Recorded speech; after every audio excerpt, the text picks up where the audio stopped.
Yep. So hello, welcome everybody.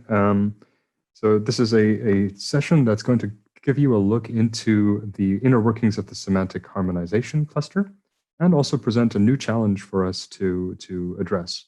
So up till now, we've been working with a lot of cryosphere terms to harmonize the suite collection of ontologies with the environmental ontology, and we've been chugging along in our calls and adding terms from time to time.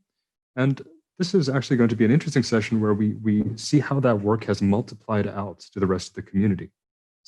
So Kai and Bill, who you see there. Wait, let me turn my webcam on too. Just a moment. Okay, so Kai and Bill, who you see over here, they work with the National Microbiome Data Collective or Collaborative. I always get this confused. Collaborative. Collaborative. Okay, that's right. Okay. Collaborative, and they also, because of the standardization in the genomics world, so the mix specification, ENVO, the same ontology we're working with inside ESIP, is used over there. So our harmonization activities within ESIP is also bridging NMDC activities, at least in the semantic layer, to earth science activities. So that's one of the added values of actually harmonizing resources, is that you can get them to interoperate in the background while people are getting on with their own challenges in their fields. So that's a really great example. And we invited them to give a little briefing on what they're up to and showing us where we have gaps in harmonizing environmental content between ENVO and Suite. So once they've given that presentation, we will then transition. We'll have a question and answer period where we can discuss things quite freely. And then we'll take one or two examples and actually add them to ENVO. So we looked for examples that are present in Suite, but not yet present in ENVO, where there's a slightly different degree of semantic expressivity. So the machines have a little bit more context in ontologies like ENVO, while Suite has more coverage.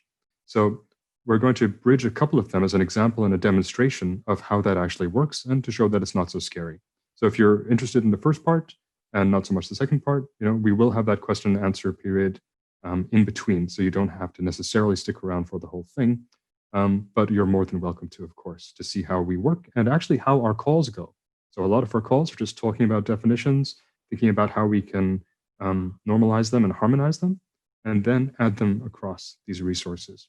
So I think that's quite a lot of things. Please, let me just share my screen very briefly. So I will just take a look at the document that we have going. Please do add your name to the top to the attendees list, and please hyperlink or add your ORCID or some sort of identifier. We're all about identifiers, right? To your name, so that we can contact you, or we can send follow-up information. Right, so that's how we go. We've done our welcome. Of course, remember that everything is under the ESIP community guidelines, so you can find those here. If you feel that there's an issue, there's a reporting mechanism that you can use. If you have any questions or concerns, you can always reach out in the Zoom chat. We'll be watching that, and we can help you out if that's going on. Good. That's the boilerplate text, and we'll be adding to things as we go along. So there'll be a note section as we develop this session. But this is really more of a working session than a talking session. So with that, let's get the introduction from Kai and Bill. So Kai, you will be delivering that, I believe. Or who would like to start? Yes, sir. Yes, I will. All right. All right. So go for I'm going to go ahead and share my screen and present, and just a little follow-up and a little deeper look into what Pierre was describing. So my name is Kai Blemberg. I'm a second-year PhD candidate at the University of Arizona, and I'm affiliated with a number of these things, not officially with NMDC, but I am working on similar projects and trying to help bridge it all together. And Bill, if you want to just introduce yourself briefly. Yeah, hi, I'm Bill Duncan at Lawrence Berkeley National Lab, and we're working, and I do a lot of work for the National Microbiome Data Collaborative, and we are interested in trying to make use of Suite, and we already make use of ENVO quite a bit. Great, thanks, Bill. So I'm just going to share. Can everyone see my screen? Can everyone see my screen? Yep, that's clear, and you are in presentation mode. Great. Okay. All right, so yeah, today I'll be giving a little overview and the recap of what happens in the Semantic Harmonization Committee and how we can help bridge to some of these microbiome or metagenomic and data sets from the life sciences and help to bridge that to the earth science community through these shared resources, semantic resources. Okay, so just a little background about genomics, as I know that some people are familiar and some not, some are more earth science oriented, but for those who are not familiar with the genomics world, there's quite a lot there. It's a large discipline, but at a very high level overview, technological advances have kind of helped us to, and have enabled us to collect massive amounts of genomic sequencing data or other types of sequence data. And this has really helped the microbiome community to get a deeper look into what is the possibilities, the capabilities of life in terms of who is out there, what microbes are, they exist in the world, and also what they're doing. And so at a very high level, these microbiome type studies really have to do with understanding the processes of life using genomic or similar methods. And this has enabled a large number of studies. Some famous ones, for example, are the Human Microbiome Project or the Earth Microbiome Project. And then also within the environmental realms, there have been some very large and successful projects like the Tara Oceans, which have really helped to shed some light on the genomics of the ocean or whatever environment that was targeted. Now, this kind of data, if you just have raw sequencing data, it's really hard to understand what it means if you don't have any context for it. So if you have data from a human gut, or if you have data from an ocean, it is essentially meaningless without a label saying that it's from a human gut or it's from an ocean, et cetera. And there's a lot more types of metadata too that also need to be included. And so for this reason, the Genomic Standards Consortium a long time ago set about to kind of help to make reporting standards for what types of information and data ought to be collected along with genomic or similar type resources to make them actually useful. And then this also led to help greater interoperability and in engaging with the FAIR principles. But as a result of the Genomic Standards Consortia efforts, we've now converged kind of on these reporting standards referred to as the MIX-S specifications. I hope I'm pronouncing that correctly. The minimum information about any X sequence specifications, which could refer to genomic, it could refer to metagenomic data, it could refer to transcriptomes, proteomes, et cetera. There's many types of data for which this might refer. And the basic principle of these is to kind of have a unified reporting standard for the types of data that are collected along with it. And I'll get a little bit more into some specifics about some of those high-level candidates for reporting. And so within the metagenomics or microbiome community, there are quite a few stakeholders. I'll just name a couple briefly. So as we mentioned earlier, the National Microbiome Data Collaborative, which Bill is a working member, is an ongoing a DOE effort. And Bill, feel free to jump in here if I miss anything, but an ongoing DOE effort to kind of help standardize microbiome research. And it's really one of its kind of major stated aims is to connect microbiome community to other data resources. And so I think, like, for example, what we're doing here is a great opportunity to try and bridge this gap to the earth science community to really enable some new possibilities for microbiome research. Bill, if there's anything else NMDC you want to jump in on. Yeah, right. So like right now we're trying to connect the data from, we have 4 different national labs involved. And as you can imagine, a lot of different kinds of descriptors for the same kinds of data. And currently we're really focused on trying to harmonize across the labs. And then in the future, we plan to start accepting submissions from the community. But first we have some kinks to work out, I guess is best. Absolutely, and these things always do. Yeah. And so what we'll present here is like another way that we can hopefully in the future be linking into this, and the efforts from this presentation or from this event will help with that. We'll get to that in a moment.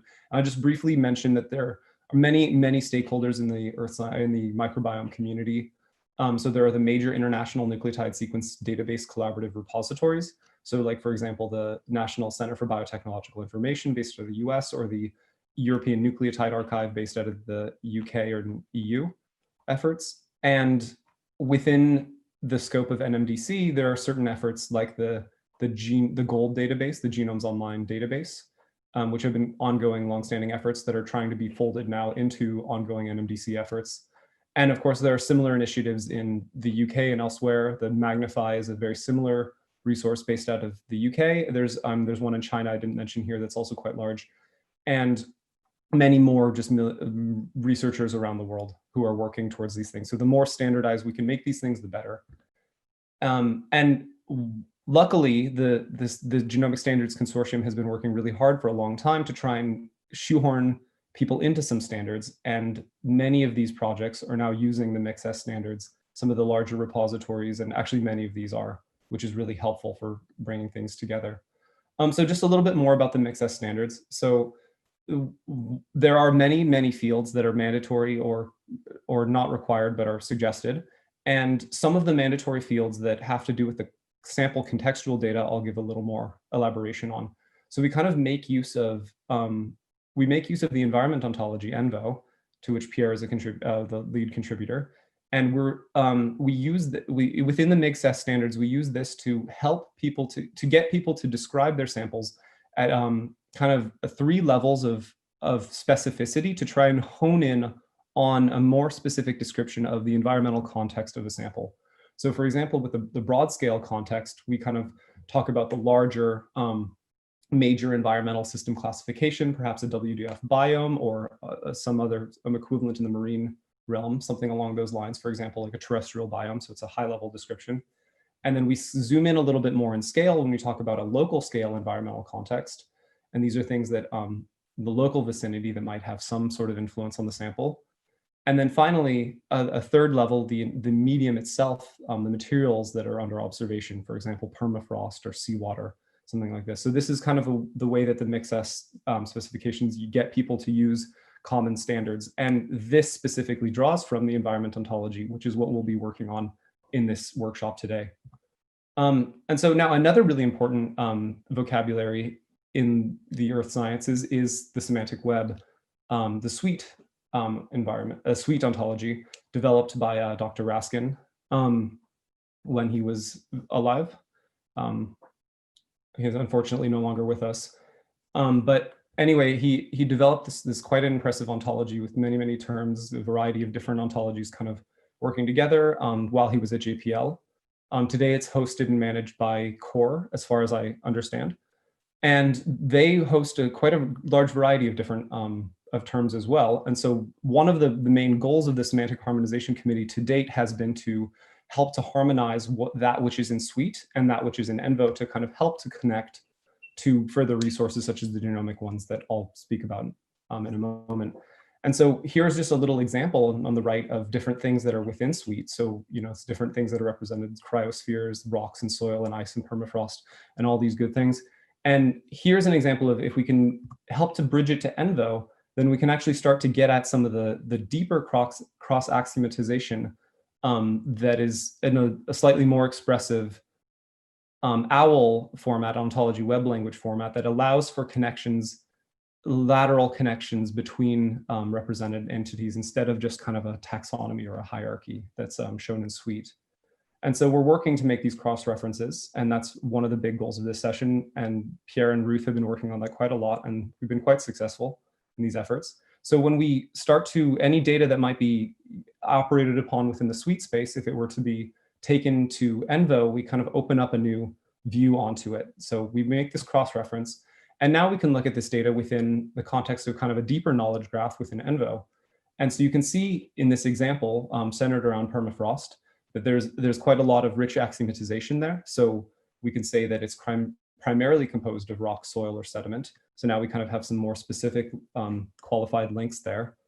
We can say that it has, it has decreased temperature, and there are different types of permafrost. So for example, there's ice-bearing permafrost, which has some like water as part. And then there's also methane-laden permafrost, which, as you can see here, has methane as part. And what we're doing is, the hope is to, within the microbiome initiatives, the various ones, such as the NMDC, they are linking to ENVO terms like this via using the MixS standard, such that now this microbiome data is actually annotated with an ENVO term such as permafrost or methane-laden permafrost, and it's there to be discovered in their systems. This kind of allows us to now give some contextual information within a larger framework to then go and search for genomic data that might be of interest. So if we were to have data about methane-laden permafrost and we were to search it, we can then use other ontologies within the obofoundry space, such as the gene ontology, and we can go and like kind of find genomic processes that might be of interest. So we're trying to paint the picture of a world in which we can use these cross-cutting interdisciplinary ontologies to really get a deeper view into, you know, the microbial processes that might be happening in these environments, with the methane being a really poignant kind of example in the cryo realm. Yeah, so, and then within ENVO, you know, we've also included these very thought out, well-defined definitions, which Pierre will be going into. From some of our examples we'll show in a moment. And so within, yeah, so we can search within the, within ENVO to find kind of genomic data that's been annotated in this way. And a project like the NMDC could be doing this or will be doing this. And we could further analyze it to kind of get at some of the microbial processes that might be of interest. So with that, I will show, this is just a brief example, and if Bill wants to talk more about this, this is an example from the NMDC in a data record. And Bill, if you want to just give a brief little. Yep. So right now we're integrating all of our data, you know, using just standard JSON. And you can see if, for example, you know, if you look at the environmental medium, there's an envo term that it links to, right? And we associate it. We associate that URI with a label. Because of the number of, well, because of the tool we're using, it's called BioLink ML, we easily can take this JSON data and we can transform it into RDF, and then we can start to leverage the logic that's built into Onvo, so we can search for, you know, all samples that, you know, have some methane, but that's in the future. Right. So, and in the moment now, the way that they've annotated this, the environmental medium, which refers to the MixS term, environmental medium, has been annotated with ENVO permafrost. So what this enables is machine systems to say, I'm interested in any microbiome data that has to do with permafrost or any type of permafrost. Search this record collection for anything like that, and it can search the knowledge graph of ENVO, and it can help to find us the appropriate terms, and then we go and look them up in a table like this, and we can find, okay, here's some microbiome data that has to do with permafrost. And then future pipelines can then go and analyze that for its genomic content. Like, okay, what kinds of methanogenesis processes are we seeing there, et cetera. So this is great, the work that's been done there. And it's the idea is to show that ENVO is being used within these larger systems. And this is helping to make data actually more interoperable. And so finally, coming back to our talk, our session today, we've been working to, as I said, Pierre and Ruth have been working very hard to get that which is in Suite into ENVO and to make it kind of accessible within these larger NMDC systems. And we've been working on some mappings, and we've come up with some potential target terms that we could work or discuss today. And so with that, I've spent more than enough time talking, and I will turn it back to Pierre and Ruth. And I believe that you guys might have some ideas about potential terms that we want to discuss today and ontologize. So with that, I'm going to give it back to Pierre. And Thanks. I'm actually, Thanks, Kai. Pierre, just to let you know, we have several easy terms. In other words, very straightforward definitions like grapple and hail and killing freeze and killing frost, light freeze and light frost. But if you want to do something challenging, there's sleet and snow grains. Okay. So before we get into the actual work, we'll have a question and answer period now for the participants. Please raise your hands using the Zoom interface. So if you click on the participants button, you'll see a bunch of actions that you can do. And if you raise your hand, we'll then call on you for questions or comments onto the thing. So while that's happening, could you go back one? Just So this is how it usually starts, right? And this is the fun part of the calls. So we have a bunch of terms and we need to harmonize them. And Ruth has gone through all of these definitions in the Global Cryosphere Watch. So it's a magnum opus there just to go through them. And then she'll say something like she just said, here are some easy ones and here are some hard terms. And then we say, let's take an easy one. And then for the next hour and a half, tears are shed, ice melts and refreezes and seasons flow. But sometimes they are easy. But yeah, so we can certainly start. I think it's a good idea to start with an easier one, and then see if we have time to move on to anything else, because sometimes it's deceptive. But in the meantime, let's take a look for any questions. There are no questions. No hands are raised. If anyone wants to just chime in briefly, if you have any questions for Bill or I. Sure. So I can put one to you guys. So because this is one has been like one of the visions of Envo since it was actually created within the GSC to support mix and other checklists. It grew since then. It became much more semantically expressive. But this is one of the things that we've always wanted to do, to actually use it to combine Earth and life science data. So when the NMDC is rolling along and doing this, is it within scope to then actually start pulling in some of the data that ESIP is federating and connecting through things like Suite and the GCMD and other terminology resources?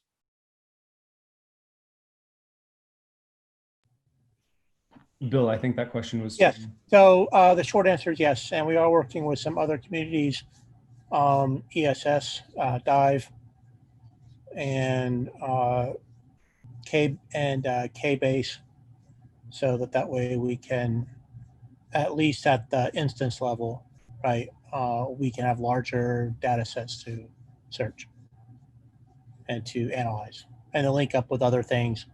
So there's another piece of this, right? So we're also coming up with, I guess, metadata about a, genome sequence read itself, right?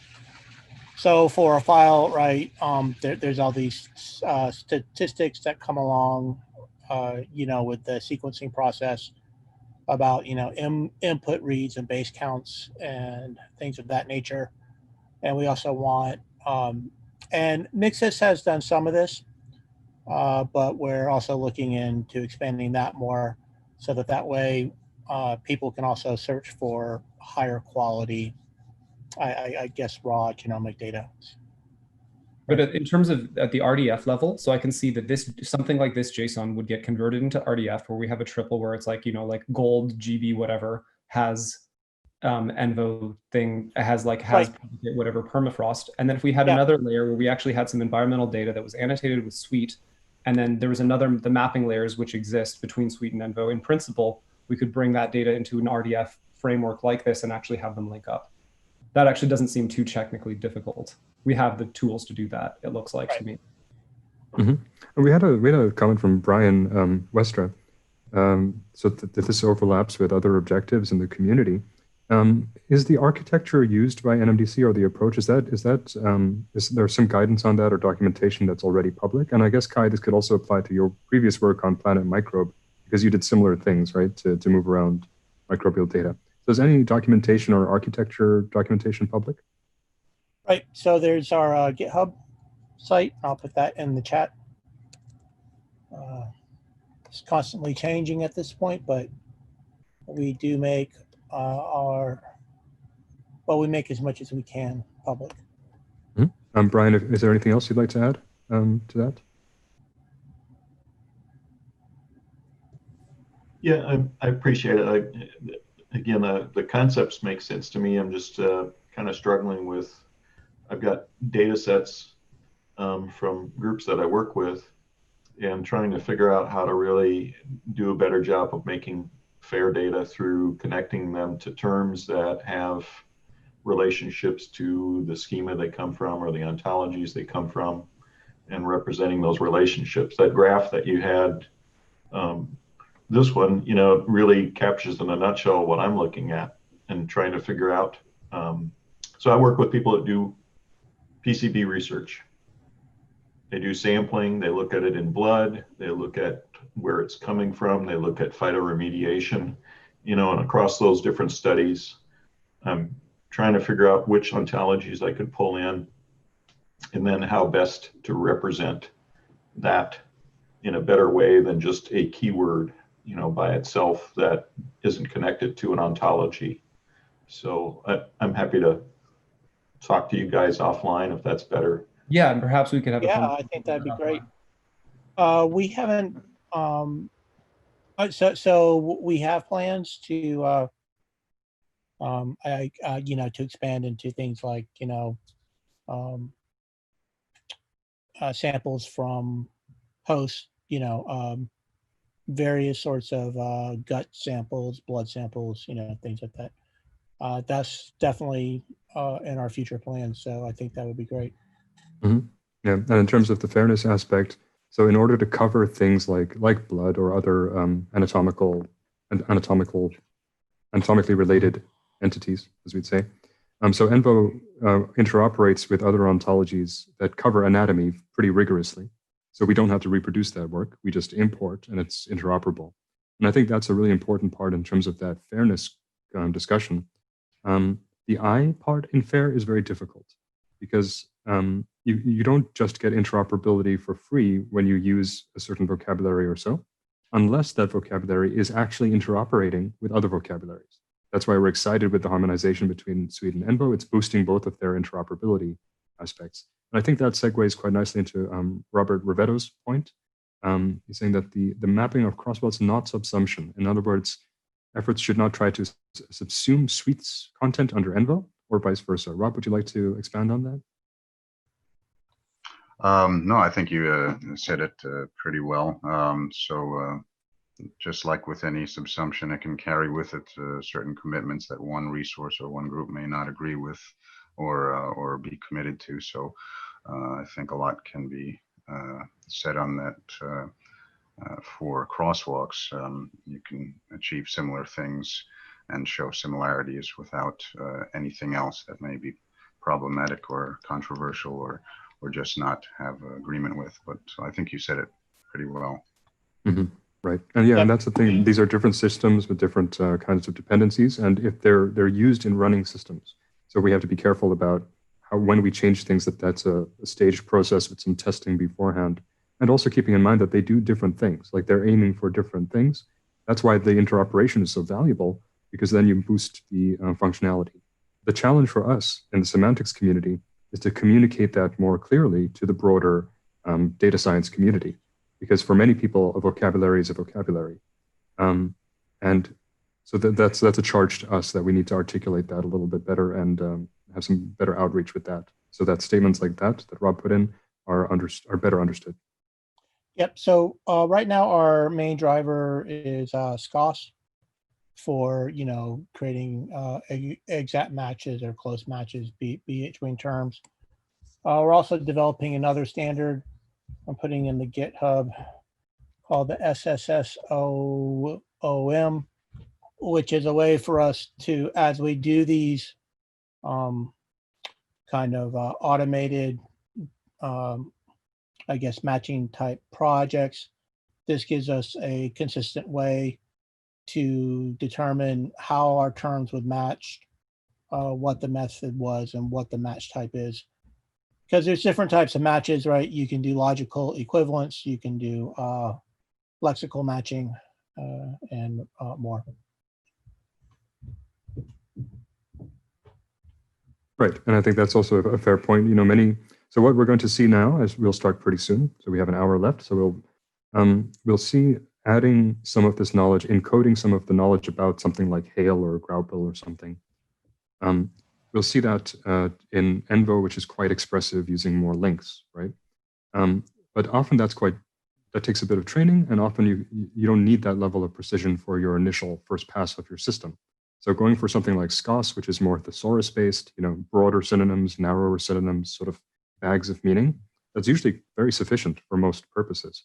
What we're going to see now is like a more precise mapping, something more similar to what you're seeing on your screen now. But these exist as compatible and complementary resources, and that's something important to note. Okay, we have one more chance for any urgent questions. Please raise your hand or just chime in at this stage. Questions, comments, or so. If not, we'll then transition over to actually getting some of those terms in. So can we look at those terms again, Kai? On your slide, you had the list. All right. Okay. So Ruth, I think if you can guide us on where we should start, and maybe if you can tell us what a CAVI is, that would be really cool. That's one I didn't look up. Sorry. Okay. Sorry. Yeah. I was saying that, and I knew, like, why am I doing this? Why am I putting her on the spot with something? But we could do grapple. Grapple. So wait. Hold on a second. Do we have any? Okay. Raisa. So Raisa is our German representative. How do you pronounce that correctly? What? Which one? Graupel. Graupel. Okay, Graupel. All right, so we got the pronunciation. Thank you. Linguistics is a big part of this too. Happy to help. Anytime. Cool. So Ruth, we'll explore that. I think maybe if you share your screen with and show some of the definitions that you were able to harvest through your global cryosphere watch, we can begin the discussion on that level. I was going to be. Oh, somebody should mute. So there is actually 4 definitions for Graupel, but they were actually similar enough that they were easy to form into a single definition, which I just put in chat. Mm-hmm. So I didn't have to share my screen. Oh, cool. Yeah. But for the audience, where would you get those definitions from in your work with Global Cryosphere Watch? There are 27 total glossaries that the Global Cryosphere Watch community compiled, and about 4,400 total definitions, of which about 2,000 of them were unique, and the rest of them, well, for example, I can show you sleet, which has 1, 2, 3, 4, 5, 6, 7, 8 different definitions. And they vary dramatically depending on whether you're British, in NOAA, in Australia, or some other place. Okay, so I think that's actually that would be a really good thing to see. We may not tackle it in terms of implementation, but also for others to get a sense of the challenge. Let's see those definitions of sleet. Okay, hold on just a second. I gotta share that screen, and this is gonna be really small print, I'm sorry to say. Share screen.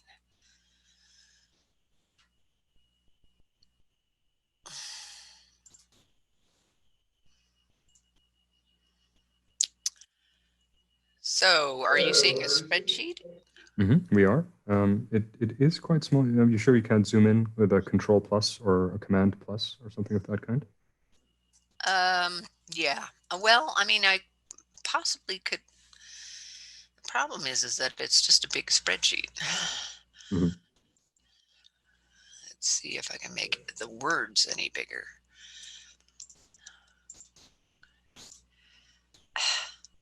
No, I can't even edit it.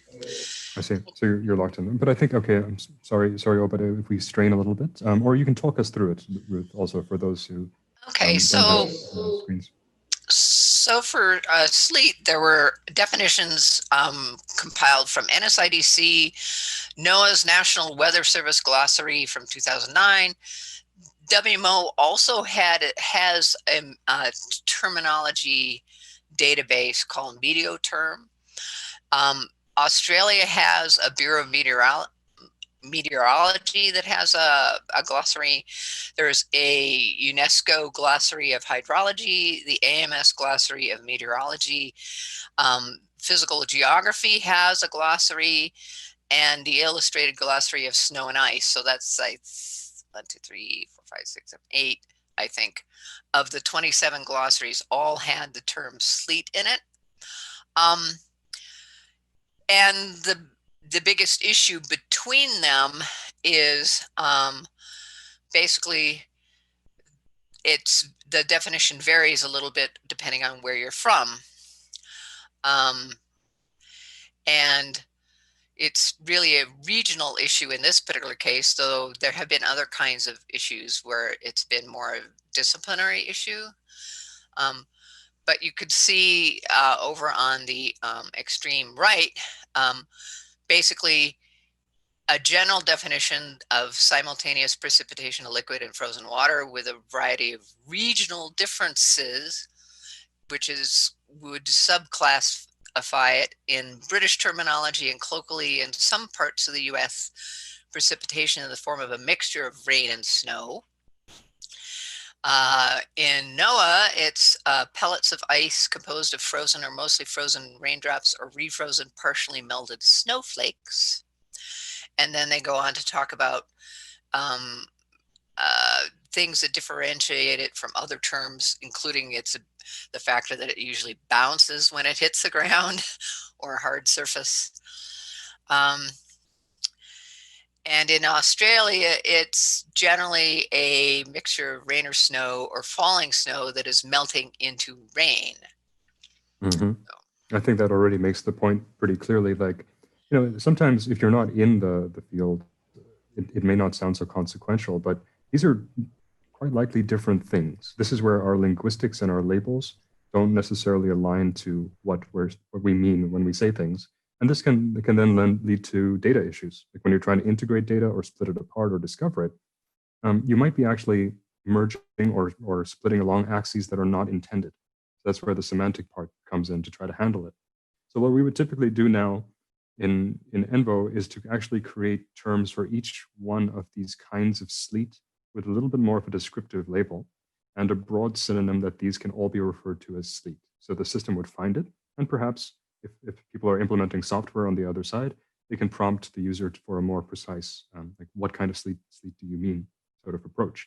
So that's the work that's often done. We encounter a term that sounds somewhat simple, but when you have definitions that people work with that are very different, maybe close, maybe overlapping, but still different enough to be consequential, we start to split them off, create individual terms for them, and then map them back.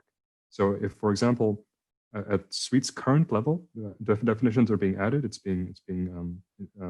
The precision is being increased. But at the current level, many terms don't have definitions. So you're not quite sure which one you're referring to. That way we do a many-to-one mapping, so many ENVO terms to one Suite term, to allow then some clarification if necessary. Sometimes it's not important. So that's how we complement each other in this. So yeah, that's a tough one. I don't think we'll have too much time for that. So let's then take a look at an easy one. If there are any questions? Quickly, Mark. Just quickly, Pierre. This is Mark. What the third column in your spreadsheet, Ruth, said either snow or precipitation. What was that? Oops, sorry, I was on mute. That was the category that the glossary was put into by the GCW folks. So that wasn't something I did. What they did was they tried to categorize each glossary as to what kind of general field it came from. And sometimes that turned out to be interesting because you'd see that, 3 of the definitions would be from one field and the other 4 would be from a different field and would be so different that you could say that it was really a disciplinary difference. But in this particular case, it's more regional. But isn't snow a form of precipitation? Yes, it is. I didn't come up with the GCW categories. I did not do that. So they consider snow not a subcategory of precipitation, but a different category. They just categorized the glossaries as a whole. In other words, a glossary of snow. I see. Okay, yeah, and you could argue whether sleet belongs in snow or rain, right? Yep, exactly. Right, absolutely. And but I mean, this is where it starts, right? Because people have different requirements for semantic precision, and they're doing what they need to do. But if that percolates through the community without some kind of control on that precision, it can start the errors start to amplify. Error propagation. It's just on a semantic level. We don't usually think about that because the human brain can compensate quite a lot, but sometimes not, right? So yeah, that's the risk. Now, this is also why, like in our previous visioning session, this idea of harmonization early when these resources are developing is so important. Because if we wait too long and things go off in different directions, we'll have the same problem, but not with glossaries or like written things, but also with the actual technology developed. So some sort of communication at this stage so that we can align, at least as far as we can, is important. Yeah, this is Peter Thomas. Can I make a comment? I don't want to derail the session that you've got, but so can I make a comment? Yes, of course, please do. Okay. So we've encountered situations like this a lot. And what the phrase that I tend to use is, sleet is a molecule. It's not an atom. And when you hear the descriptions of sleet, you're hearing about different chemical compounds, atoms, if you like, being combined in different ways to make a molecule that's sleet that looks slightly different. And so sometimes you can do that declaratively, but all I'm hearing, and Ruth and Mark and I have talked about this way back, is I'm hearing the definition of sleet as a swirl rule or as an L2RL rule, rather than this mapping or these sets of declarations. And that sort of comes a little bit outside many people's experience of using sort of, if then else's and conditional clauses and so on.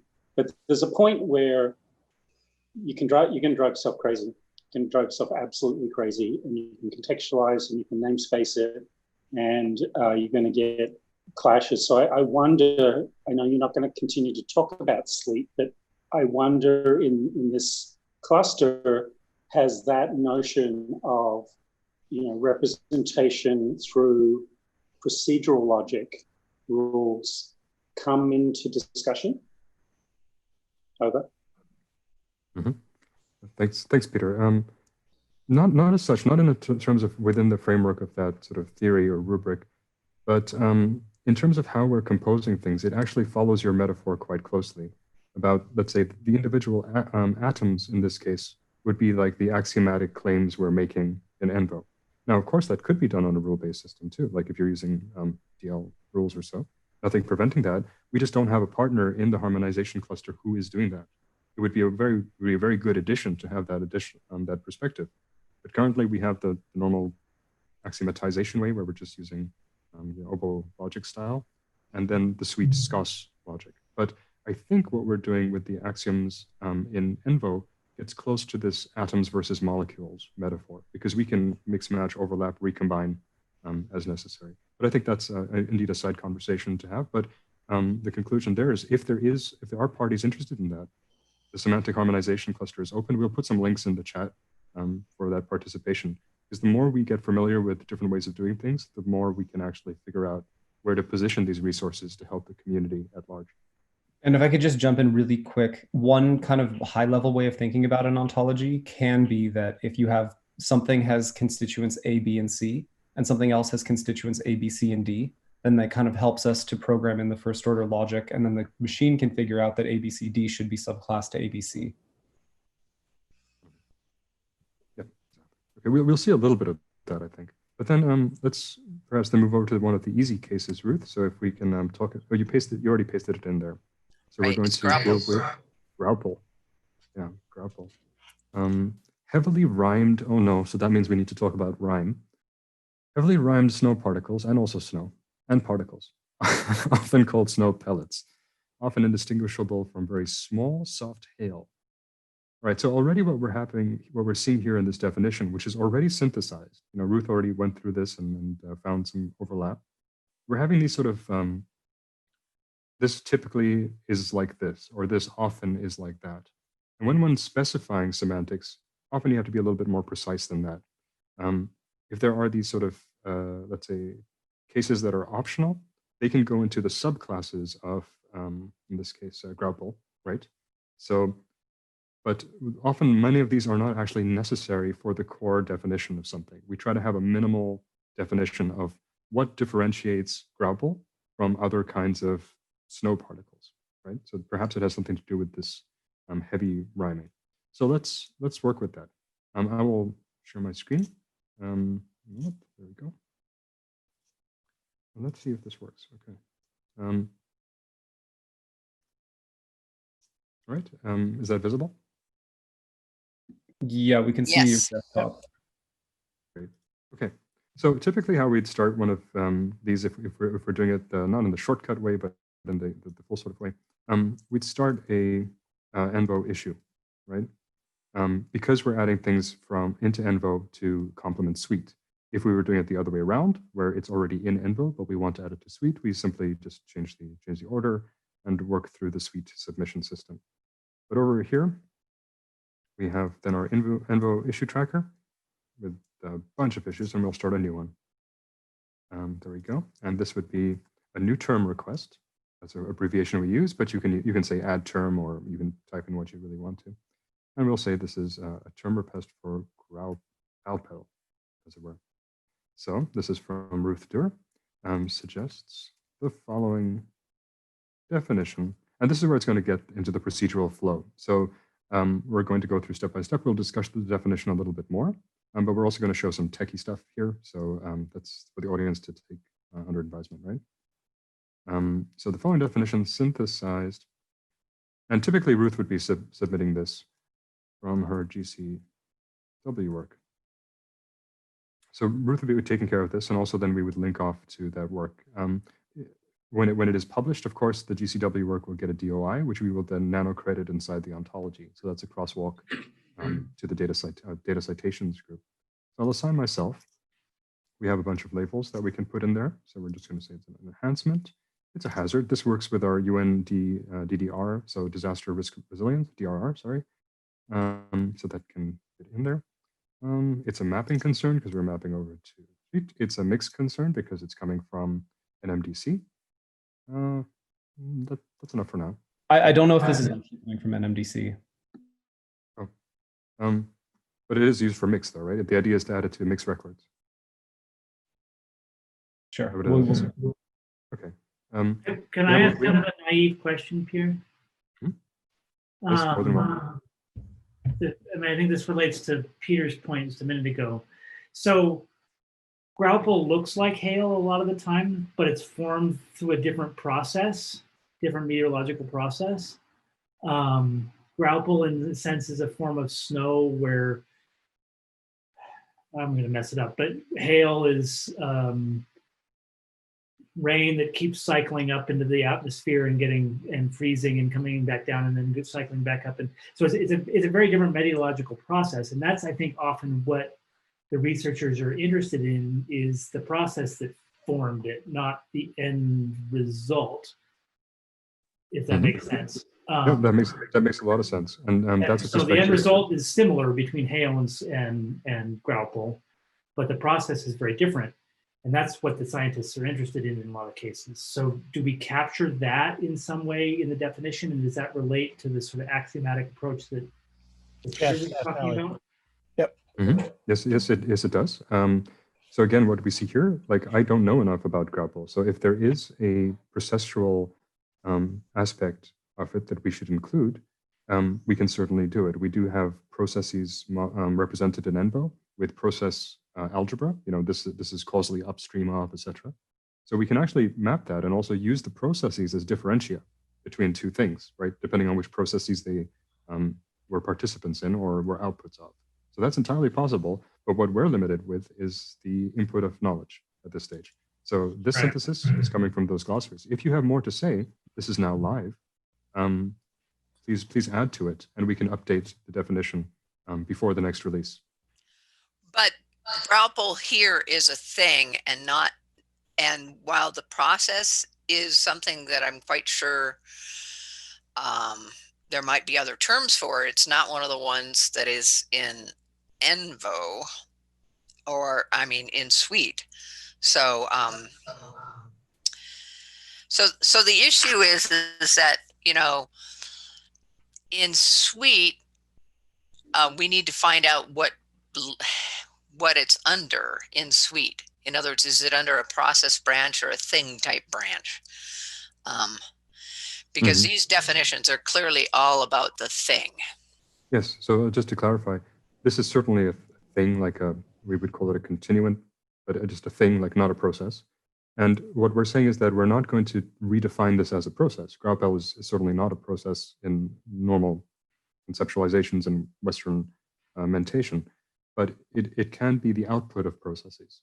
So this is also something that happens in harmonization activities.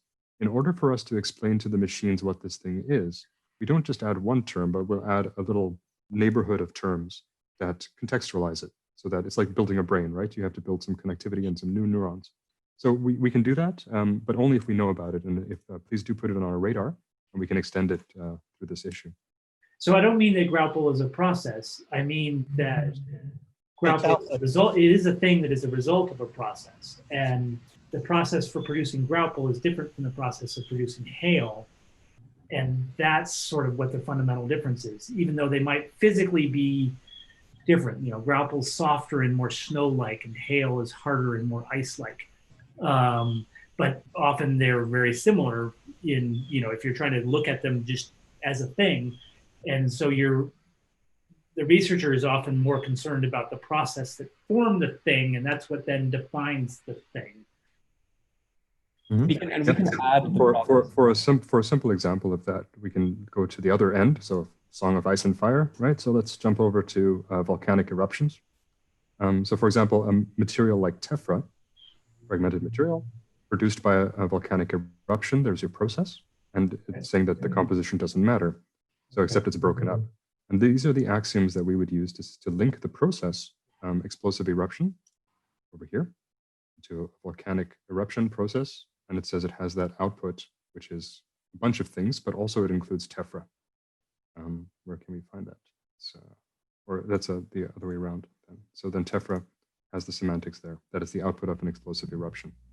So that's how we can link the process to the thing, as it were. But again, we need somebody to tell us that that's the case, because we do not hold that knowledge. I mean, I'm a marine person, so I can put in a lot of marine stuff, but not Graupel.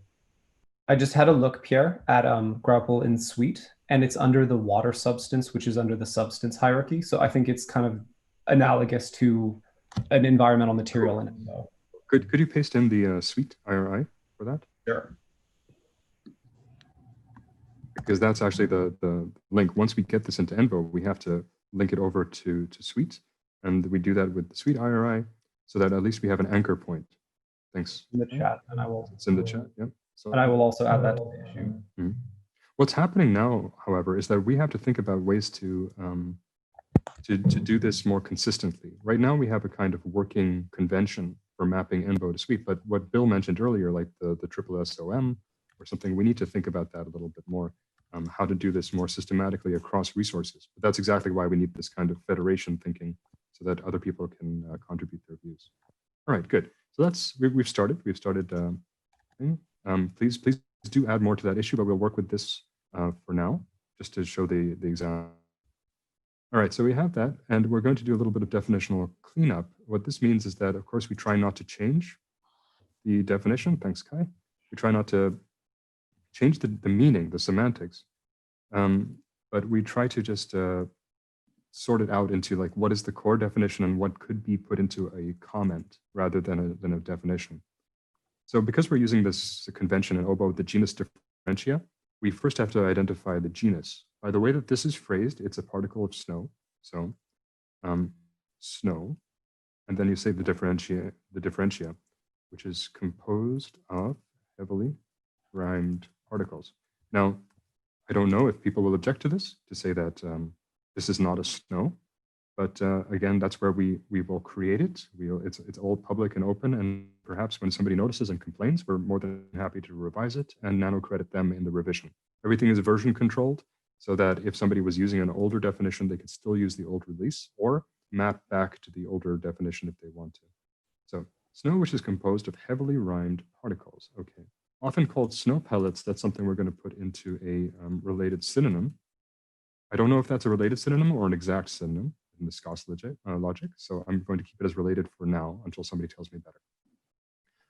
Often indistinguishable, this is more of a comment because this doesn't improve my definition. Hail must have a diameter of 5 millimeters. This is important. Typical sizes are 2 to 5 millimeters. Sometimes distinguish, that doesn't necessarily help me here. what it will help me, this will help me create subclasses. So I could have conical grapple, hexagonal grapple, etc. And then I can have an easy definitional differentiate. You know, it is grapple that has a conical shape, right? Conical will be defined in another ontology for shapes, etc. So that's how we would extend it. So that's how we create a neighborhood of terms from a synthesized textual definition that then can be used across things. But let's get back to this. Snow, which is composed of heavily rhymed particles. Typical sizes. This is tricky because I don't know if that means that it doesn't necessarily have to fall within this range at all, right? So often many ENVO definitions try not to commit to a specific range of measurement unless there's an authority that says so. In this case, I see Ruth as an authority in many ways. So I will just put her ORCID in there. But we'll also keep a comment in the comment that these are typical sizes, right? There are two strategies we can approach here. One is to actually make a commitment in ENVO that we are only talking about things between 2 and 5 millimeters, and then put in as an editor's note, this is a guess, right? So as long as it's transparent, and that's a way to attract further comments. So, yeah, but so I think so. This is interesting, and I hope. So sorry, that's Marcus. Marcus, that's you, right? Yeah, it's me. Sorry. No, that's fine. Don't be sorry. It's fine. It's an interactive session. So I think the definition is bringing together sort of different approaches to understanding what grapple is. So if you're in the field and it's precipitating, and you're wondering, is this grapple? And you can't, diagnose the process that occurred, you can assess, well, it's between 2 and 5 millimeters, so it's more likely to be grapple. It's sort of like guidance to someone who's trying to assess it in the field versus the formalized geophysical definition, if that makes sense. And so I think there's sort of blending of contexts there in the definition. Mm-hmm. But see, that's knowledge. What you've just shared is exactly the kind of contextual knowledge that ontologists need to understand what they're reading here, right? Because we try to be precise to make things friendly to the machine, but that doesn't always capture what's happening out there. If we get that contextualization, there are ways to do that. There are ways to add the ambiguity around things. That's not a problem. It's not that we will demand precision, but we just need to know, right? So for this exercise, I'm going to do something like this. I'm going to be kind of over precise. And then as comments come in on this, we can figure out ways to approach that. That's a little bit more sophisticated. So beyond the session, especially we have half an hour. But please do add that. And it's Mark, I did paste the link to this GitHub issue in the chat. If you have a GitHub account and want to make a comment, we would be really appreciative. Okay, I don't feel expert, but I know experts. Yeah, but I mean, again, you certainly have more perspective than I do, and it's a way to start the conversation, right? Well, but I guess my point is simply that the 2 to 5 millimeters is a definition for a human, whereas we're trying to create a definition for a machine. So the machine doesn't go out into the field and say, current conditions, grappling. Not yet, soon.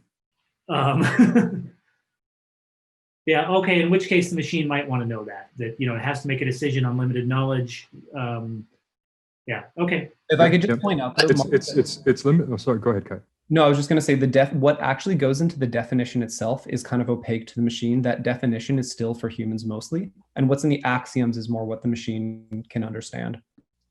Exactly. Yeah, it's in the axioms. Eventually, that's something that Ruth raised some time ago. We do need some sort of declarative unit-based thresholding to help machine agents make decisions. That certainly will be something to look at. But right now, we're just trying to get the textual definition and shape to help us with the axiomatization as we are. So I would object to Pierre, and I think so. That is Bill, right? Yep. So I think typically goes fine in the definition, although it's not machine processable. As Kai said, the definitions are for human consumption, and they should result in machine axioms that we then can use for reasoning. But if the word typically is important, then I usually have no problems including that in the textual definition. Although I understand that in most cases will not be something that I can turn into an axiom. Okay, so let's do this. Let's do this interactively. So participants, should we, in your participant interaction thing, you have the ability to say yes or no. Yes, you have it in there. So this is just a yes or no. I don't have the answer to this. So what's your feeling here based on what you've heard from Marcus? Should we include like typically that fuzziness in the definition? Is it useful? You can vote yes. If you think no, we should be over precise with an editor note. Just say no, and then we can work with it and move on. So let's start. I'm looking at the participants. Okay, no, we got a couple of yeses. Oh man, this is exciting. All right, so Kai says no. It's no, yes, yes, yes. So I'm seeing more yeses at the moment. The yeses are winning. Okay. If I was a betting man, okay. I think the yeses are winning. Okay. So in that case, let's do it. So we're going to put in the typically here, as Kai and Bill said, this is the human readable definition. I will still put in the editor's note saying that we maintain. We're keeping. I'll formalize language later. Typically bit, right? But we need more context, textual knowledge on this. Okay, I'm seeing some chat things come in. So it's sometimes I jump across the chat or so. Right, and the world is very fuzzy. Yes, Mark. It is agreed. Good. So let's do that. But that's often how we do it. I mean, if the domain expert says, okay, that's important, we do it. We then try our best with the axioms to create a much more basic structure. But if we've identified that word or that kind of phrasing counts, then that's a guide to us to figure out the axiomatization later when we think about this more deeply about what we need to do. Good. So we have that. I'm sorry. We got heavily rhymed. It's snow, which is composed of heavily rhymed particles, typically in diameter. Freedom units. It's a stylistic thing, but we'll keep it in there. It is ESIP, right? So we'll keep in your inches, right? Pierre's having to compromise. It's very, as Kai knows, it's very hard for me. I mean, this which versus that. I mean, that's almost a hill I'll die on, but not really. But anyway, so we're opinionated people in ontology, but we're okay. We're still friendly. So that was actually an interesting moment when you give it in two in millimeters and also in inches. What prevents the entire definition to be in British, in Australian, in European, and then as a precise definition, you only keep the set of axioms, but then it gets translated into multiple instance definitions. So in a sense, this exercise doesn't make much sense. What do you mean? If we're trying to organize a single definition from multiple versions of it that are accepted in different parts of the world. Okay, so necessarily it becomes fuzzier. Why not have a precise set of axioms that would translate into different versions? So Ilya, Grapple doesn't have that kind of regional issue that the other term we were looking at, which I don't remember what it was at the moment. I understand that. It's a more general question. Well, I think you're exactly right. In fact, if we were doing SLEET, I would probably be voting for multiple definitions that were regional. And Yep. And that's as we described at the beginning. There's nothing that prevents us creating those resolved classes. And in fact, as you said, Ilya, well, if we had subclasses of Grapple which are different, like substantively different from one another, we could create subclasses for precision, which we would do here, for example. In the SLEET case, indeed, if they are really different definitions, we can create multiple classes and then have a general class at the top, which has a very general definition to grab them all, right? We can still do that inside the T-box or at the term level rather than the instance level. So that's entirely possible. But what we're trying to do here is just a little bit of definitional cleanup. I don't want to get into the weeds. So if you want to change 8.5 to 5 millimeters.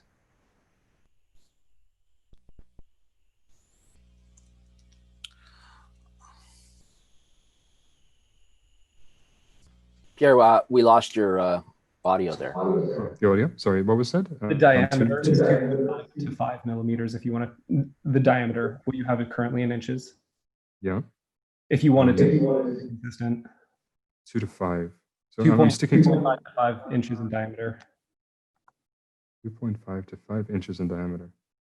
We have the conversion. Oh, I apologize. You have both. Sorry. Yeah. Okay. So that's now we're just going to just sort this out, and this is just a way to keep track on our issue tracker, what we're working with, and okay, this is our comment then. So this is all going to be translated into like annotation properties on the actual ontology side. We'll clean up the text. This is just draft for now. Okay. So that's what we have. And now we can start trying to find a place in the ontology to place this. So what we do here now, this is issue number 990. So in our GitHub environment, and this is just typical GitHub in interacting with, let's see if I can make that bigger, interacting with the ontology repo. We have a repo where we keep our editor's version. And of course, like in most development things, we have various branches, right? So you have the main branch where we develop, and we have branches for testing other issues. So we're going to create another branch for this issue. So we simply call it issue 990, and we git check out that branch. So now we're just developing on that branch. I'm going to just check. Yes, everything's cool. Good. This should then, we'll just reset Protege here. And we use Protege. You can use top raid. You can do it textually if you want to. Your favorite editor to edit the editor's version of Envo. This is not the release version. We just keep it separate, as this is again more about software management than semantics. So I'm loading up that editor's version, and looking at the definition we have, we say that it's some kind of snow. This could change with more expert input, but that's what we're operating with. So let's see if we have snow inside Envo. We do. It's over here. Snow, which is inside our environmental material hierarchy. And we have several subclasses of snow, different kinds of snow that are in there. You can already see the definition that we have over here with some database cross-references for sources of definitional content that we have there. And we have a few axioms. What is it made out of? What processes is it linked to? It's coming out of snowfall. What's it primarily made out of? Water ice in this case. Things like water ice connect to Envo terms like water ice, which then connect to other terms like liquid water, which connect to terms in other ontologies like Kebi to connect to water itself, so that we then have the chemical ontology interoperating with Envo. That's how we get semantic depth involved. But we're back at snow, and now we're going to create a subclass of snow that will inherit all of these axioms. That's just up here in Protege. You create a subclass of snow, and we are going to call it grapple. This is our convention for the IRI that will be generated. When we make a release, these IRIs will be percolated and then made live. So that's grapple. It's automatically annotated with my ORCID as a sort of somebody to blame if this is wrong and the time of creation. We can add more ORCIDs as we work on this. In fact, for this attribution, okay, this is not standard, we'll clean this up, but for example, one could even add like this event itself, like the ESIP event itself as the source of the definition. But let's start adding things. So the first thing we'll add is the definition itself, right?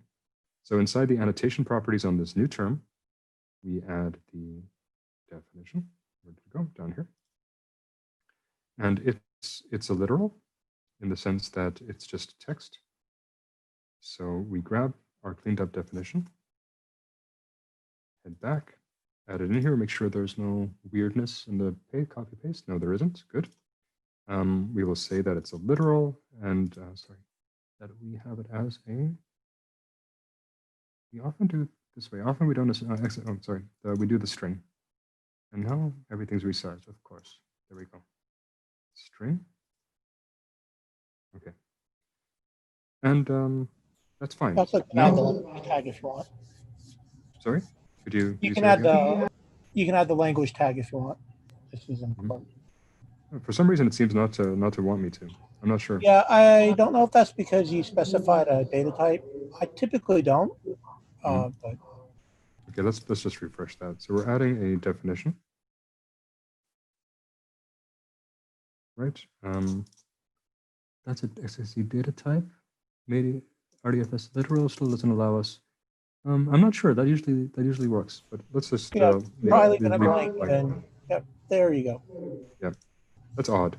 I'm not sure what's up. So okay, we have that definition. We enter it, and now we have that. So what we often do now is add an annotation on the annotation property, because that definition didn't come out of nowhere. That came out of Ruth's cryosphere distillation work. That's not published yet, right? Correct, Ruth? Is that correct? Right. Okay. It's driving me It's okay. crazy. It's okay. It's okay. So what we do temporarily now is add Ruth's ORCID to the definition to say, talk to this person about it. And it's not a literal, we put it in there as an IRI because it is indeed an IRI. So let's look at Ruth Dewar on ORCID, unless you have it handy. No. It's in the document. Oh, that's a good point. Aha, there it is, copy. So we have Ruth's ORCID, we put it in there. Great. And now we have a link in the definitional source, if you will, right? Right now it's an RDFS comment, so we have to be a bit careful there. What we're using, and this is kind of like an OBO leftover, is this database cross-reference. It's sort of like see this too. This needs to be changed, but we can. It's still kind of more accurate than, let's say, definition source, because that's not the source as yet. When it's published, we can change it into definitional source because it's more in line with what we'd expect. Okay, so we do that. I see comments coming in. If you have something to chime in, oh no, okay, just some wordplay there. Grappling with grapple. Good. Right. Maybe this can be the release name, Mark. We can call the next release grappling with grapple. Right. So we have that. Now we need to start to farm out the other things. So we had a has, let's say, related synonym over here, which will be a literal. And that related synonym is what we discussed, or what we discovered, the snow pellet. It's snow pellets, rather. So grapple is a collective term. Grapple, it's like snow. It's a mass noun. So we keep the S in there. It's not, it's convention. It makes sense. It's just the linguistic aspect. We then are going to add the RDFS comment. And so just to be clear here, Peter, that related synonym doesn't necessarily mean that it's an exact match, that snow pellets aren't exactly the same thing as grapple. Exactly. So it's like the Scots conventions. So we can't really say that snow pellets are a specification of grapple, like a narrow synonym. They're not necessarily the same thing, so they're not exact, and they're not exactly more general. We don't know that yet, right? So we're just saying related as a kind of soft sort of link. Yeah, as the knowledge improves, as we get some experts chiming in on the issue tracker, or somebody lets us know, we can refine that, right? Right. So RDFS comment. Exact, but I don't know. RDFS comment, we can just put in what we said, often in the description with very small subfiles, sometimes distinguished by shape. There, okay, so that's a fine comment, and we will now add an editor note. The difference between these is that with comments, they're directed to the rest of the world, in the sense that other people read the comments quite frequently, or they can design systems that also show the comment alongside the definition, whereas editor notes are more towards the editors of the ontology to say, hey, we should think about something, right? So over here, I'm just going to say, so consider, oops. Sometimes Protégé has many surprises for us in terms of how it behaves. And I think it's interacting with Zoom in new and exciting ways. So excuse any sort of jumping around. So I'm just adding a note for our editors, or myself or other editors who would pick this up, just to subclass this by shape, because people have it in different shapes. And that picks up on the comment, right? We also had some other things. Maybe also a note about different processes that differentiate grapple formation from hail formation. Yep, good point. So let's go back to our editor note. So Mark, can I name you here? Sure, I'll just get myself into trouble. I just know enough to be dangerous. Okay, so Mark the Danger. So Mark Parsons notes that the formational processes may be a source of useful. I'm softballing it here, right? Yeah, that's just good. Differentia to distinguish graupel from other snow or hail types. Okay, so that's just hail is not snow, so it's important to recognize that. Mm-hmm. With snow pellets, it's possible to refer to individual snow pellet, but it with is. graupel, is it possible to do that? Yeah, you call it a graupel grain or a graupel pellet or something like that. Yeah. Just like you'd say a snowflake, you know. Mm-hmm. No, I understand, but as individual unit, can you talk about graupel in the same, without an addition of a noun, as about individual snow pellet? I don't know. No, I think it's like, no, it's the same as snow, Ilya. That you talk about snow as a mass noun, and if you're talking about the individual grains, you talk about snowflakes. And with graupel, it's a mass noun. It's a form of snow, and if you want to talk about the individual ones, you talk about the graupel pellets. Yeah. So would it be more correct to say graupel consists of snow pellets or composed of snow, some relationship rather than a synonym? Mm-hmm. Yes, that can be done, and it is.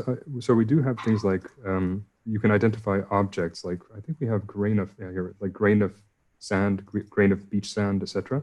Right? These are like stub classes, but then it says okay, a grain of beach sand is part of some beach sand, which is part of a sandy beach. So we can do that if there is desire to do so, right? Yeah, okay. At the moment, we're focusing just on the graupel as an anchor, but indeed, if people need to articulate it at that level, there are conventions to allow this. We just align it to a different thing at the top level, right? Okay, we're almost done. We're almost done, and actually, we have 10 minutes left, so let's wrap this up. Snow versus composed. We got that right. Now I got excited and stuff. So composed of rime, right? So heavily rhymed particles. And rime, I think that was on our list. Do we have? Yeah, we have rime also in ENVO. And this is where things get interesting because sometimes even in expert communities, there are conventions which work perfectly well when they're kept apart from each other, but then start to act strangely when they interact. So rime is a kind of frost, which is a tufts formed with the windward sides of, okay. Mm-hmm. This is a different use of rime. The different usage of rime? Yeah, so using rime as a verb here, it's not a form of frost. It's a process where you're putting a little coating of ice, repeated coatings of ice over the particle. And so this refers to the process. So it's formed as a result of is the axiom we would use, but we don't have the process of rhyming in ENVO yet. But we do have rime, the output of that process, right? So do we link them here? So it's a kind of snow. But snow is also made up of ice crystals. And since it's made out of ice crystals, those ice crystals can also be rime, yeah? So we can make a link. Let's make a link here. We can keep it in the comment that we have to take a closer look at this. Pierre, just to be clear, is it rhyme or is it just that here the snow is rhymed? Yeah, that's my point. Well, if the particle has been rhymed, it therefore is made up of rhyme. Not necessarily. Mm-hmm. The way you have rhyme defined currently is different than rhyming. That's understood. Rhyming is the process which would form the rhyme, and we're not. What I saw briefly of your definition of rhyme, it would not apply to rhyme here. Mm-hmm.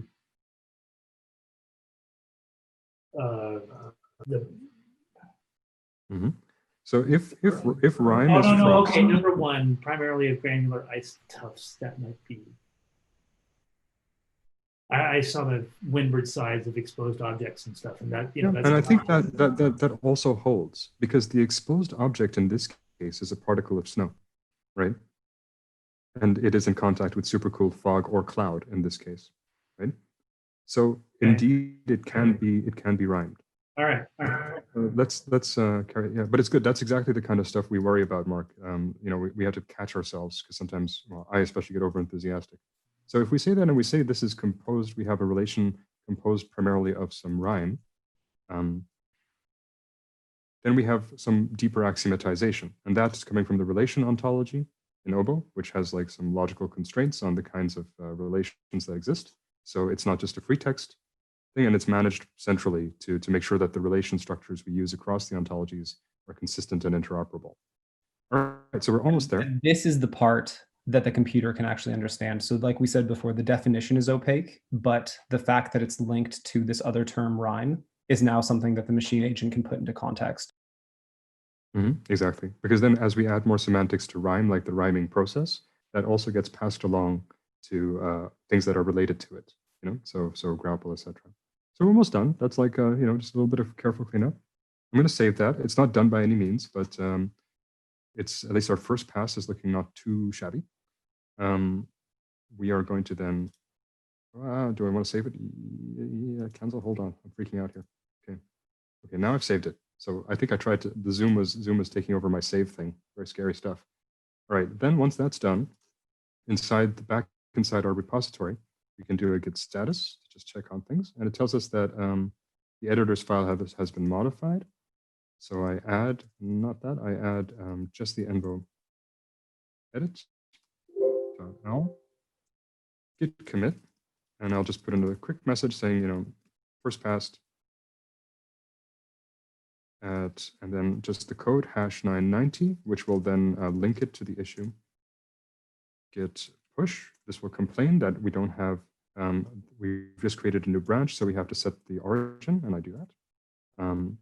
It asks me for my username and password, of course, at the most inconvenient time possible. So let's grab it. There we go. Okay, so you can see the email address I used for spam bots, but let's go for git. SSH keys would be helpful here, so you don't have to show this in the live demo. I know, Kai, but I just can't get over this. All right, good. So it's pushed. And now what's going to happen on the GitHub master side? Zoom out. What's going to happen now? It's going to detect. It's going to detect that there was a commit that references this issue. And if we go back to our code base, it's going to say something like, oh, a new branch was detected with a new addition. And we create a pull request. So to merge in that branch into the trunk, right? So for now, I'm going to be terse. We'll add more text later to this, because we do like to describe that. I'm going to ask some people to review it. Kai, you can review it. Whereas Ruth, you can review it too. So there are more cryo relevant team. We do that. I'll assign myself to then take care of this pull request and then add it to the same project. So cryo file, that's our cryo hackathon project, and you know the usual tags. There we go. Good. So creating the pull request, and that's important because then this activates our stack of checks. So continuous integration checks. So number one, it just says, okay, the code doesn't conflict with the base branch at the moment. And what's happening now, a Travis continuous integration build has been spun up, which is going to actually reason over the whole ontology. It's going to run the reasoners. It's going to check that none of the axioms that we put in there are invalid. We only put in a couple, so I don't expect any errors, but you never know. And for things then, like when we add the sleet cluster of terms and processes, these checks are very, very important, because that makes sure that we haven't done anything strange that's going to confuse a machine. Right, so that's the workflow.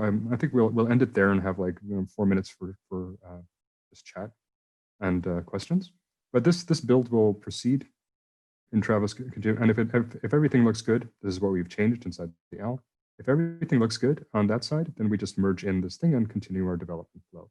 So that's one atom of what we do in the semantic harmonization. It goes a little bit faster and when we get used to it. But there's actually a lot of discussion about the knowledge itself. It's not just, hacking code. Mostly that's something that we can do on the side. But it's really interesting because we have questions like this. What are we actually talking about? What do different communities understand when they say this term? And how can that be affecting our data science and earth science at writ large? So yeah, thanks for bearing with us. Most people hung around. Appreciate that. And I hope it was useful to you. And please put in some questions now. We have a few minutes left. We still have 29 people with us, so not bad. Yeah, not bad, not bad. And again, we did split the session to have conversation. And of course, some people left at that stage. And then some people more interested in the tech would be around here. So any questions? I see some discussion happening in the chat. We won't be able to summarize that, but please we will save the chat. Kai, could you make sure the chat is saved and we can add it to the document so that we record the conversations? They're very valuable. Yeah, I've been doing it. Thank you. And I believe Kai, I'm sorry, go ahead. So this is Chuck. Yeah, the one step that we didn't actually do here, which usually when I'm on the call, we also do, is the addition to the crosswalk back to Envo. Back from Suite to Envo, right? So now we have a URI, which was just minted, which has all the nice axioms. We can now go back to the definition in Suite and then do SCOS essentially alignment. Yeah, let's actually do that because that's actually the interoperation. Yep. So here we go. This is the term in Suite. We note that it has a label, but it doesn't have a definition right just yet. Right, that's being worked on in the Suite cluster. But what we can do now, copy that. We're on the same development branch. The commit is going to be running in the background, but we're just adding another layer.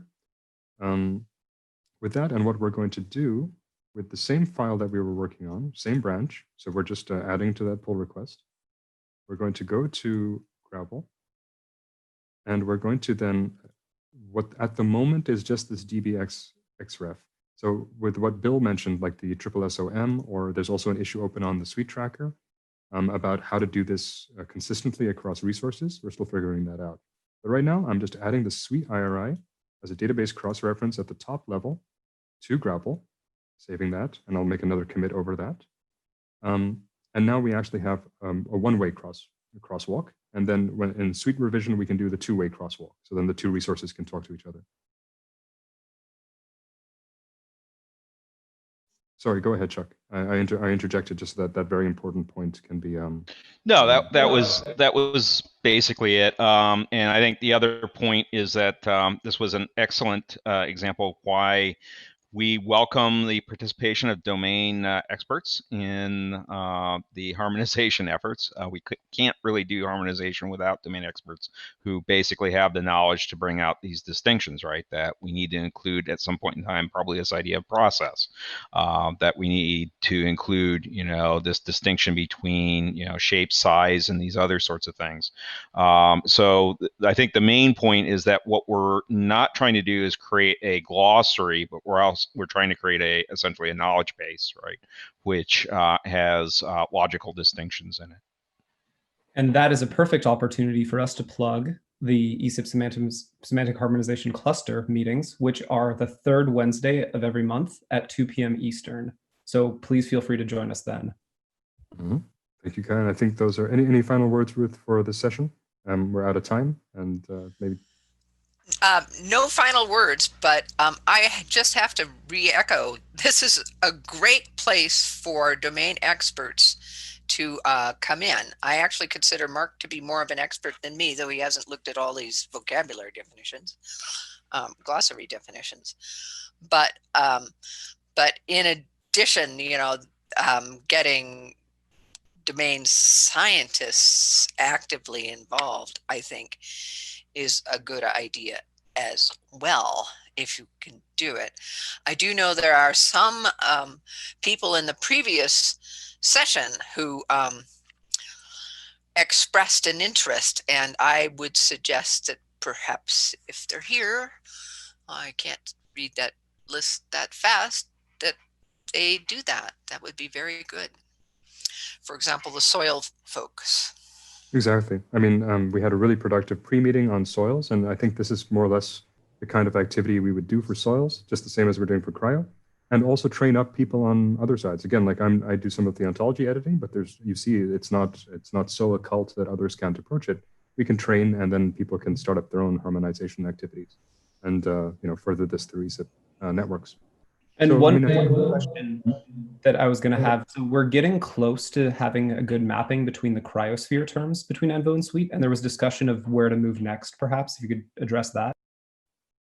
I think priorities like then coming up with the convention so we can sort of crystallize the mapping convention.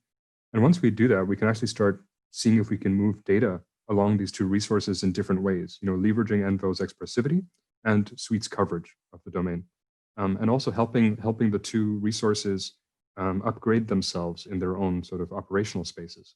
And then we're actually demonstrating true interoperability a la FAIR, bridging two communities, especially with the case that you and Bill presented, then connecting it to life science data. So then we have like a microbiome response to Earth system things, like we're having methane explosions in the permafrost, what's going on?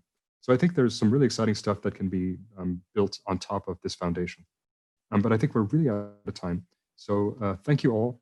Please do consider joining the cluster and our activities. We have hackathons frequently, and it's quite a lot of fun. We learn a lot. But in the meantime, thank you for attending the session, and yeah, see you in the rest of the meeting. Enjoy it.